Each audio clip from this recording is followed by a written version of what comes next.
ఏకకళ్ళతో పహారా కాయడానికి ఇది ఇండియా గేటేమీ కాదు. ముళ్ల కంచెలు బారికేడ్లతో వచ్చిపోయే వారిని తనిఖీలు చేయడానికి భారత్ పాకిస్తాన్ల మధ్య సరిహద్దు ప్రాంతం కూడా కాదు. అయినా ఈ ప్రదేశం పోలీసుల కవాతు మిలిటరీ క్యాంపులతో 2 ఏళ్లుగా యుద్ధ వాతావరణాన్ని తలపిస్తుంది. విద్యార్థి ఉద్యమాలకు అడ్డకట్టగా నిలిచిన ఓయూ ఎన్సీసీ గేట్ పై V6 అందిస్తున్న స్పెషల్ స్టోరీ.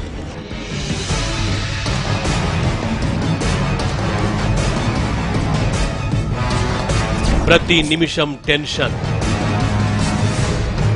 ప్రతి అంగుళం నిఘా.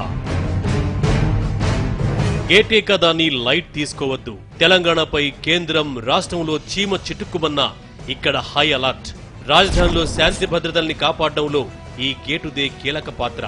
క్యాంపస్ స్టూడెంట్స్ లోని ఆవేశానికి కళ్లెం వేసేది ఇదే. నడుస్తున్న చరిత్రే సాక్ష్యం. వర్సిటీ చరిత్రలో తనకంటూ ప్రత్యేక గుర్తింపు తెచ్చుకుంది ఎన్సీసీ గేట్.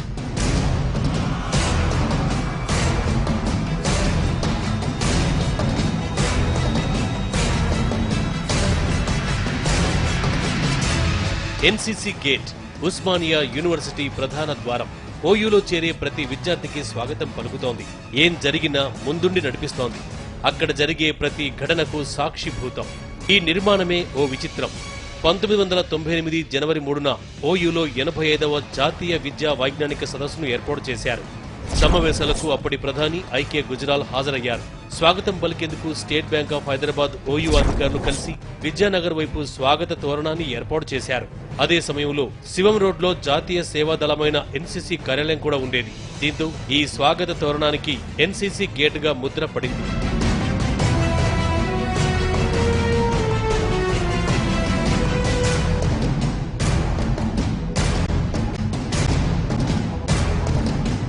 సాయంత్రం అయిందంటే చాలు క్యాంపస్ స్టూడెంట్స్ కు ఎన్సీసీ గేట్ ప్రధాన అడ్డా. కోర్సుల నుంచి కెరీర్ వరకు చాయ్, సిగరెట్, ఫ్రెండ్స్ తో కబుర్లు, ఆప్యాయ పలకరింపులకు ఓ స్పాట్.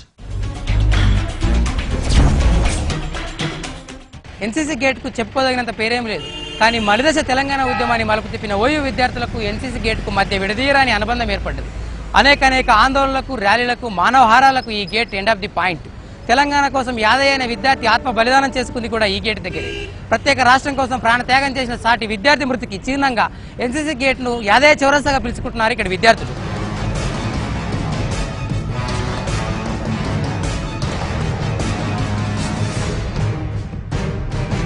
అప్పటి వరకు ప్రశాంతంగా ఉన్న ఎన్సీసీ గేట్ 2009 మలిదశ తెలంగాణ ఉద్యమంతో ప్రతి ఒక్కరికి తెలిసిపోయింది.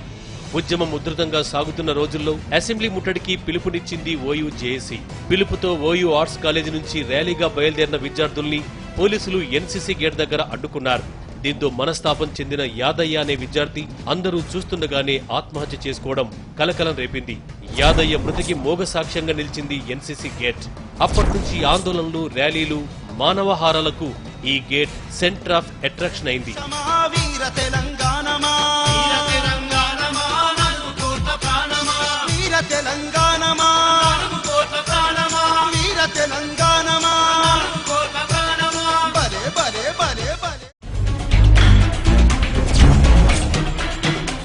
యాదయ్య మమ్మల్ని గెలిపించడం కోసం, తెలంగాణ విద్యార్థి ఉద్యమాన్ని, తెలంగాణ ఉద్యమాన్ని గెలిపించడం కోసం ఈ ఎన్సీసీ గేట్ దగ్గరే తాను కిరోసిన్ పెట్రోల్ పోసుకొని ఇక్కడే ఆత్మార్పణ చేసుకొని, తన ఆత్మార్పణ ద్వారా, తన త్యాగం ద్వారా ప్రభుత్వం ఏ విధంగా అయితే కరిగిపోతూ ఈ సమాజానికి వెలుగునిస్తూ ఉందో, యాదయ్య కూడా తాను కాల్చుకొని కరిగిపోతూ తెలంగాణ ఉద్యమాన్ని పదనెక్కించడంలోని, తెలంగాణ ఉద్యమానికి సంబంధించినటువంటి యొక్క ఆ సీరియస్నెస్ చూపించడంలోని, ఉస్మానియా యూనివర్సిటీల యొక్క నిజాయితీని చూపించడంలోని, విద్యార్థి ఉద్యమాన్ని గెలిపించడంలోని యాదయ్య పాత్ర ఆ రోజు ఎనలేని పాత్ర, చరిత్రలో నెత్తుటి అక్షరాలతో లిఖించదగిన పాత్ర.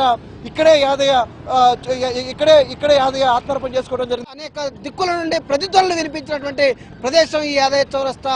అలాంటి ఈ ఎన్సీసీ చౌరస్తాలో వందలాది మంది బారికేడ్లు పెట్టి, వేలాది మంది పోలీసులు తమ ఆయుధ సంపత్తితో మోహరించి అనేక సందర్భాల్లో మొత్తం తెలంగాణ రాష్ట్రాన్ని, దేశం మొత్తం యాదయ్య చౌరస్తా వైపు, ఎన్సీసీ చౌరస్తా వైపు చూసే విధంగా ఈ యొక్క ప్రదేశం ప్రాముఖ్యతను సంతరించుకున్నది.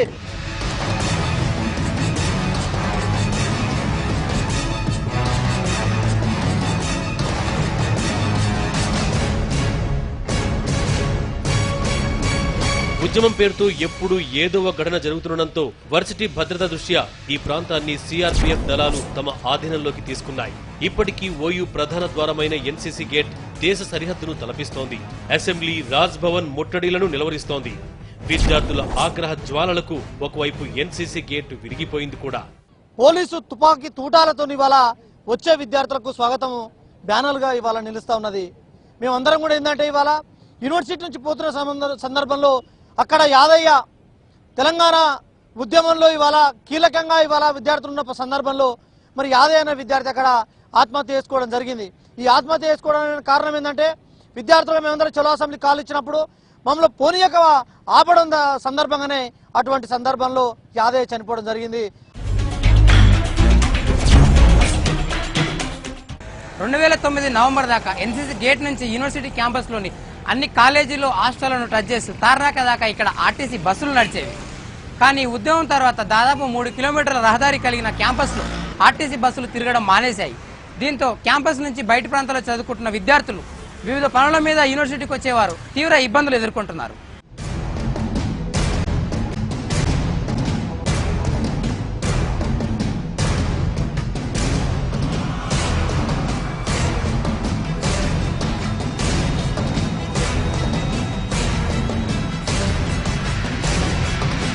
పోలీసులు, విద్యార్థులు గేట్ దగ్గర మాత్రం బద్ధ శత్రువులు. ఒకరిది ఆత్మగౌరవ పోరాటం, మరొకటి శాంతి భద్రతల ఉద్యోగ ధర్మం. వ్యక్తిగత ద్వేషాలకు తావు లేకపోయినా లాఠీలు విరుగుతాయి, తూటాలు పేల్తాయి. దీంతో అన్ని హాస్టళ్లు, కాలేజీల్ని టచ్ చేస్తూ వెళ్లే బస్సులకు బ్రేక్ పడింది. నిరసనల దృష్ట్యా క్యాంపస్ రూట్ మార్చేసింది ఆర్టీసీ. దీంతో వర్సిటీకి వస్తున్న వేలాది మంది తీవ్ర ఇబ్బందులు పడుతున్నారు.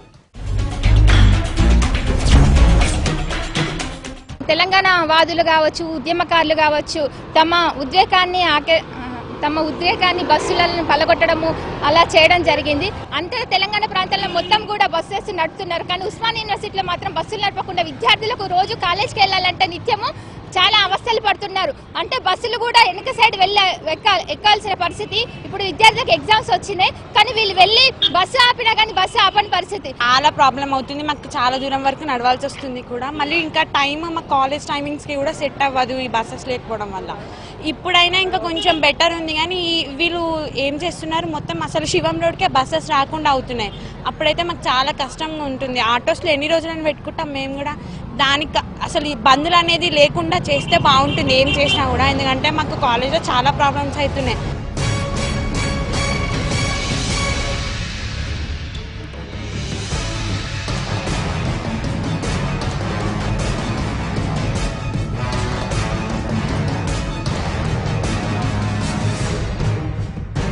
సరస్వతి నిలయంగా ఉండాల్సిన ఉస్మానియా యూనివర్సిటీ మలిదశ ఉద్యమంతో 2 ఏళ్లుగా యుద్ధ క్షేత్రంలా మారింది.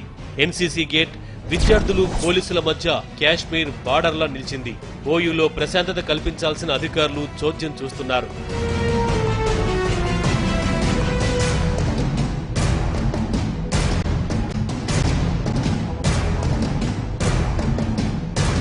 ఏది ఏమైనా గత 2 ఏళ్ల కాలంగా ఓయూ యుద్ధ క్షేత్రంగా, ఎన్సీసీ గేట్ కాశ్మీర్ బార్డర్లా మారింది. విద్యార్థులు, ఉపాధ్యాయులు ఉండాల్సిన సరస్వతి నిలయాల్లో తిష్టవేసిన పోలీస్ క్యాంపులను ఎత్తివేసి స్టూడెంట్స్ చదువుకునేందుకు ప్రశాంతమైన వాతావరణాన్ని కల్పించాల్సిన బాధ్యత ఇటు యూనివర్సిటీ అధికారులపైన, అటు సర్కారు పెద్దలపైన ఎంతైనా ఉంది. కెమెరా పర్సన్ సురేష్తో మహేష్, V6 న్యూస్, హైదరాబాద్.